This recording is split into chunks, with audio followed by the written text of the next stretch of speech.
Now let's start. So first of all, we are going to understand the difficult words of this poem.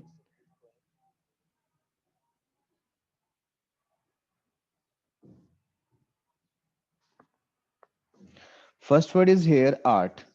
Art means here practice. Art का जो meaning है यहाँ पे अभ्यास है. Second word is chance. Here luck और inborn talent. तो chance का यहाँ पे मतलब है किस्मत या यानी कि luck. Next, no harshness gives offence. Does not offend anyone by using rough language. यानी कि रफ लैंग्वेज यूज कर कर किसी को ऑफेंस ना करना, किसी को अनोय ना करना, ऑफेंड ना करना, परेशान ना करना. Next, sense. Sense means here meaning, यानी कि भाव, अर्थ. Next, zephyr. Zephyr means gentle west wind, यानी कि वेस्ट की तरफ से आने वाली जेंटल विंड को बोलते हैं हम zephyr. Next, Ajax. Ajax means a Greek warrior. Ajax क्या था? एक ग्रीक वॉरियर था, एक ग्रीक योद्धा था. Next is Camilla. Camilla means a girl in Roman mythology who was so swift that she could run over a field of corn without bending one blade. तो Camilla कौन थी? एक Roman mythology की एक girl थी जो इतनी तेज थी कि वो कोन के ऊपर चल सकती थी, और कोन के ऊपर चलते हुए एक भी पत्ती, एक भी ब्लेड उस समय बैंड नहीं किया था उसने, वो इतनी तेज थी. That was Camilla. Next is Timotheus. Timotheus means one of the most important poet in ancient Greece. जो ग्रीस के अंदर बहुत सारे पोइट थे, एंशियंट थे प्राचीन ग्रीस के अंदर, तो उनमें से एक का नाम था Timotheus. Next, alternate passion. Alternate passion means different emotions, यानी कि अलग भाव. Right. Now let's recite the poem.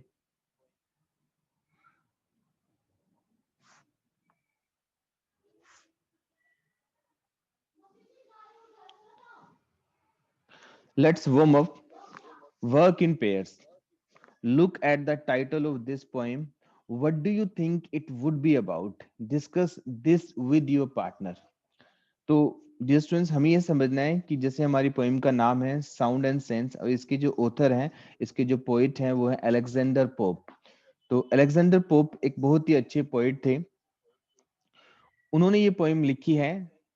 इन्होंने इसका नाम दिया साउंड एंड सेंस.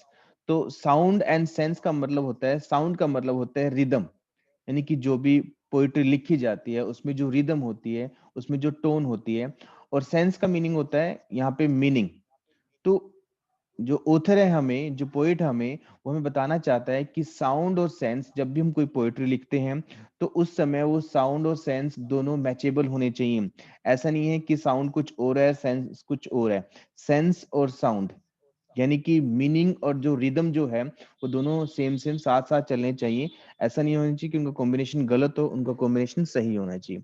तो वो कुछ इंस्ट्रक्शन देते हैं पोइट्री के बारे में कि जब हम पोइट्री लिखते हैं, कुछ भी लिखते हैं, तो हमारी पोइट्री के अंदर किस किस तरह की विशेषताएं होनी चाहिए. Right. So basically this poem is about that. Now let's recite first. True ease in writing comes from art, not chance. As though move easiest who have learned to dance. This not enough. No harshness gives offense. The sound must seem an echo to the sense. Soft is strain when zephyr gentle blows, and the smooth stream in smoother numbers flows. But when loud surges lash the sound shore, the horse's rough verse should like the torrent roar. When Ajax strives some rock's vast weight to throw, the line to labor and the words move slow. Not so when swift Camilla scores the plain, flies over the unbending cone and skims along the main. Here, hear how Timotheus varied poems surprise and bid alternate passion falls and rise. Now let's understand this poem line wise line. True ease in writing comes from art, not chance. तो author हमें कहता है कि जो true ease है, जो अच्छा सुधार है, जो अच्छा लेखन, जो हमारी क्रिया है लिखने में, जो हमारी महारत हासिल होगी, हमें परफेक्टनेस आएगी, वो हमें प्रैक्टिस से आएगी, आर्ट से आएगी, ना कि चांद से आएगी। तो वो हमें बताना चाहता है कि जब भी कोई पोइट अच्छा लिखता है तो उसमें जो लिखने की कला आती है वो उसकी प्रैक्टिस के द्वारा आती है, ना कि इनबोर्न वो कोई टैलेंट होता है, ना कि वो चीज अपने आप आ जाती। तो उसको बहुत प्रैक्टिस करनी पड़ती है। तो हमें वो बता रहा है कि पोइट्री लिखते समय, यानी कि कुछ भी लिखते समय, हमें बहुत प्रैक्टिस करनी चाहिए, जिससे हमारी लिखने की जो कला है वो बहुत अच्छी हो जाए। As those move easiest who have learn to dance. तो फिर हमें बताता है, एक एग्जाम्पल देके बताता है कि जो पर्सन अच्छे से मूव करना सीख लेता है प्रैक्टिस कर करके, वही अच्छा डांस करना सीखता है। क्योंकि जब हम डांस करते हैं तो बहुत सारी मूवमेंट्स करनी पड़ती हैं। तो उन मूवमेंट्स को सीखने के पहले हमें अपने आप को इतना लचीला बनाना पड़ता है, वो सारी मूवमेंट्स हमें की प्रैक्टिस करनी पड़ती है, तभी हम डांस अच्छा कर पाते हैं। राइट। तो फिर कुछ और इंस्ट्रक्शन दे रहा हो, this not enough, no harshness gives offence. फिर वो कहते हैं कि इतना ही इनफ नहीं है आपकी पोएट्री में, आपकी राइटिंग में, कि आप कोई भी हरेशनेस वर्ड्स, किसी को परेशान करने वाले वर्ड्स, कुछ अब्यूजिंग वर्ड्स नहीं यूज करते अपनी पोएट्री में। सिर्फ इतना ही नहीं कि होना चाहिए आपकी पोएट्री में, सिर्फ इतना ही काफी नहीं है कि आपने गंदे वर्ड्स नहीं यूज किए, अपने अच्छे वर्ड्स की यूज किए अपनी पोएट्री में। तो सिर्फ इतनी चीजें काफी नहीं है। वो कहता है कि हमारी जो राइटिंग है बहुत अच्छी होनी चाहिए, अच्छा कॉम्बिनेशन होना चाहिए। The sound must seem as equal to the sense. जिस तरह की हम पोइट्री कर रहे हैं, जिस तरह की हम पोइट्री लिख रहे हैं, उसका जो टोन है, उसकी जो रिदम है, उसका जो मीनिंग है, रिदम और मीनिंग साथ साथ चलने चाहिए। ऐसा नहीं है कि तुम जैसे आप किसी दुख को प्रकट कर रहे हो, कुछ सोरो प्रकट कर रहे हो, तो आपने जो वर्ड्स यूज करने हैं, टोन यूज करनी है, वो आपस में मैच करनी चाहिए। ऐसा नहीं है कि आपने दुख प्रकट कर रहे हो, अपने वर्ड्स ऐसे यूज करें जो उसको मैच ही नहीं कर पाते, शो ही नहीं कर पाते। तो वो कहता है कि आपकी इको और सेंस दोनों साथ साथ चलनी चाहिए, यानी कि जो साउंड है, जो टोन है, जो रिदम है और जो मीनिंग है, वो दोनों एक साथ चलने चाहिए। फिर वो कहता है soft is strain when zephyr gently blows and smooth stream in smoother numbers flows. तो वो कहते हैं कि आपका जो कहने का, बात को कहने का जो तरीका होता है, वो इतना सॉफ्ट होना चाहिए, इतना अच्छा होना चाहिए कि जैसे जेंटल जो ब्रीज होती है, हवा चलती है, उनका पता भी नहीं लगता, और जैसे स्मूथ स्ट्रीम होती है, एक धारा से चलती है पानी की, तो उस तरह से आपने अपनी बात सॉफ्ट तरीके से कहनी चाहिए। फिर वो कहते हैं but when loud surges lash the sounding shore the hoarse rough verse should like the torrent roar. तो वो कहता है कि जिस तरह एक एक सी के अंदर एक जोर से लहरें आती हैं और वो शोर से टकराती हैं, तो किस तरह आवाजें निकलती हैं। तो वो कहता है कि जब हमें कुछ ऐसे जोश को प्रकट करने वाली कोई चीज, या फिर किसी गुस्से को प्रकट करने वाली कोई चीज लिख रहे हैं, तो हमारे वर्ड्स भी वैसे होने चाहिए। अब हमारे वर्ड्स वो नहीं होने चाहिए कि जो सॉफ्टनेस को शो करें। जिस तरह की हम बात कहना चाह रहे हैं अपनी पोएट्री से, उसी तरह के हमें वर्ड्स यूज करने चाहिए अपनी पोएट्री के अंदर। राइट। फिर वो कहते हैं when Ajax strives some rock's vast weight to throw the line too labours and the words move slow.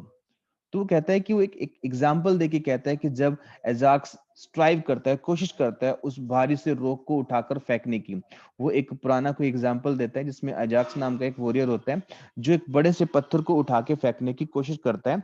और वो ये कहता है, ऑथर ये कहता है कि जिस समय हम मान लो कि ये शो कर रहे हैं एजाक्स को कि वो एक पत्थर को उठा के फेंक रहा है, तो जो हमारे वर्ड्स हैं, जो हमारी लाइंस हैं, वो भी लेबर करनी चाहिए, वो भी उस तरह, जैसे एजाक्स जोर लगा रहा है, तो हमारी लाइंस के द्वारा भी ये शो होना चाहिए, वर्ड्स के द्वारा भी ये शो होना चाहिए कि हम भी वर्ड्स के द्वारा जोर लगा रहे हैं। तो हमारे वर्ड्स पे जिस तरह कोई पर्सन कोई भारी काम करता है, उठाता है, तो जिस तरह वो काम को धीरे धीरे करता है, तो हमारे वर्ड्स भी धीरे धीरे चलने चाहिए। यानी कि जो हम बात कहना चाह रहे हैं, जो हम कंटेक्स्ट प्रेजेंट कर रहे हैं, और जो उसका रिदम है, वो सब कुछ, और मीनिंग जो है वो सब कुछ सेम होना चाहिए, सेम लगना चाहिए। ऐसा नहीं लगना चाहिए कि वर्ड्स आपने कंटेक्स्ट कुछ और यूज किया और रिदम कुछ और यूज किए। राइट। फिर वो तो कहता है कि not so when swift Camilla scours the plain flies over the unbending corn and skims along the main. तो कहते हैं कि दूसरा एग्जांपल दे कहता है कि उस समय हमें अपने वर्ड्स को स्लो नहीं रखना, जब जिस तरह जैसे हम स्विफ्ट कैमिला के बारे में बात करते हैं कि जो धरती पे चलती है या फिर कोन पर चलती है और किसी एक ब्लेड को भी बैंड नहीं करती है, स्किम करती है, उस पर फिसलती है, तो उस समय हमारे वर्ड्स भी स्पीडली चलने चाहिए, उस समय हमारे वर्ड्स भी स्विफ्ट होने चाहिए। जिस तरह हम अपना कंटेक्स्ट यूज कर रहे हैं उसी तरह के हमें वर्ड्स, उसी तरह के हमें टोन यूज करनी चाहिए। फिर ऑथर कहते हैं here how Timotheus varied poems surprise and bid alternate passion fall and rise। Timotheus एक ऐसे पोइट थे जो अपनी पोइट्री में सरप्राइज को शो करते थे, यानी कि उनकी पोइट्री के अंदर बहुत ही ज्यादा सरप्राइज होता था।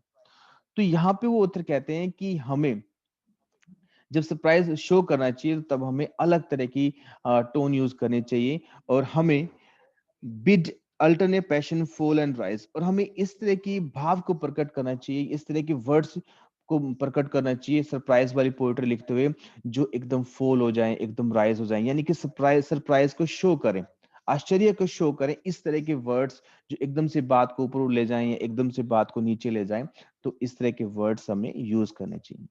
बेसिकली जो ऑथर है हमें इस पोइम के अंदर ये इंस्ट्रक्शन देना चाहता है, ये बताना चाहता है कि हमारी पोइट्री में क्या क्या होना चाहिए।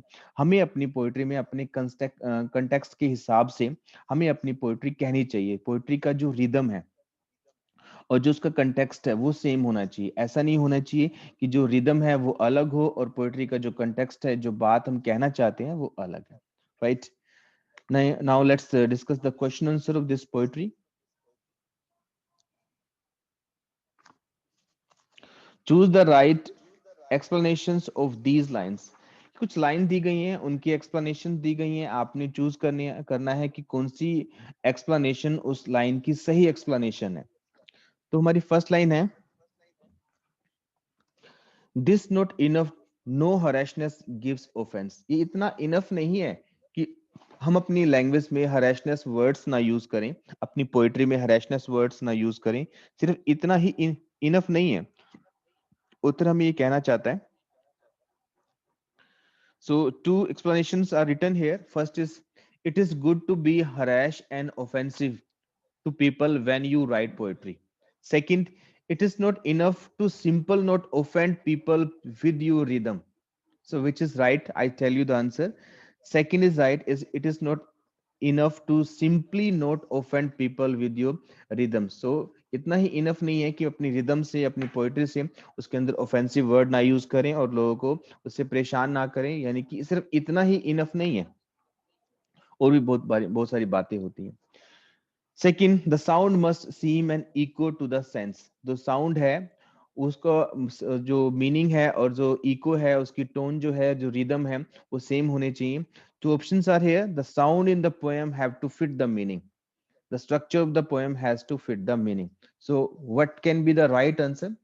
So right answer is that the sounds in the poem have to fit the meaning। जो साउंड है पोएम का वो उस मीनिंग से साथ मैच करना चाहिए, फिट होना चाहिए, ना कि स्ट्रक्चर। स्ट्रक्चर का मतलब कि बनावट, बनावट से कोई मतलब नहीं है, साउंड और मीनिंग हमारा फिट होना चाहिए आपस में।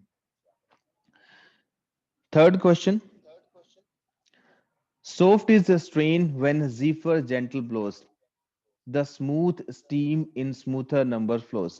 The poet is here is using words that sound like a soft breeze and smooth stream. The poet here says that poems about nature are the most popular.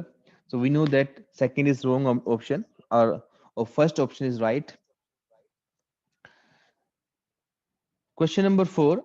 But when loud surges lash the sounding shore, the horse rough words should like the torrent roar. These words tell us to be careful in a choppy and rough sea। The words in these lines sound like a choppy and rough sea। choppy का मतलब यानी कि ऐसा सी जिसके अंदर बहुत सारी लहरें उठ रही हो। तो which option is right? So option number B is right। The words in these lines sound like a choppy and rough sea।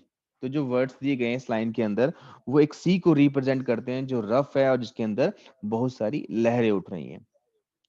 When Ajax strive some rocks vast weight to throw, the line to labor and the words move slow।